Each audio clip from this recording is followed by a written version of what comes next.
Shkencëtarët brenda një laboratori në Dakotën e Jugut po kërkojnë një përgjigje për një nga pyetjet më të mëdha shkencore. Pse ekziston universi ynë dhe përgjigja mund të jetë e fshehur thellë nën tokë në eksperimentin e neutrinos së thellë nëntoksore, raporton BBC. Shkencëtarët amerikan po garojnë për një përgjigje me një ekip të posaçëm shkencëtarësh japonez. Teoria aktuale se si u krijua universi nuk mund të shpjegojë ekzistencën e planeteve, yjeve dhe galaktikave që shohim përreth nesh. Të dyja ekipet po ndërtojnë detektor që studiojnë një grimcë nënatomike të quajtur neutrino me shpresën për të gjetur përgjigje. Shkencëtarët do të udhtojnë 1500 metra nën sipërfaqe në 3 shpella të mëdha nëntoksore. Për masat janë të tilla sa ekipet e ndërtimit dhe buldozerët e tyre duken si lodra të vogla plastike. Drejtori i shkencës i objektit, Dr. Jarrett Hayes, i përshkruan shpella gjigante si katedrale të shkencës.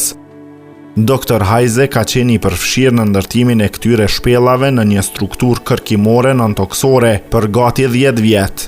Jemi gati të ndërtojmë një detektor që do të ndryshoj kuptimin ton për universin me instrumente që do të vendosen nëpërmjet bashkëpunimit të më shumë se 1400 shkencëtarëve nga 35 vende, të cilët mezi presin t'i përgjigjen pyetjes pse ekzistojmë, thot Hayes.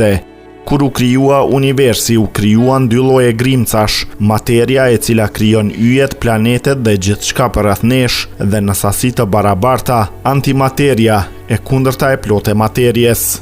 Teorikisht, këto 2 element duhet të ishin anuluar, duke lënë vetëm një shpërthim të madh energjie. E megjithatë, ja ku jemi si materie këtu. Shkencëtarët besojnë se përgjigja për të kuptuar pse fitoi materia dhe pse ekzistojmë ne qëndron në studimin e një grimce të quajtur neutrino dhe antimaterjes së saj të kundërt, antineutrinos. Kjo ndodh sepse ndërsa udhtojnë, neutrinot dhe antineutrinot ndryshojnë shumë pak. Shkencëtarët duan të zbulojnë nëse këto ndryshime janë të ndryshme për neutrinot dhe antineutrinot.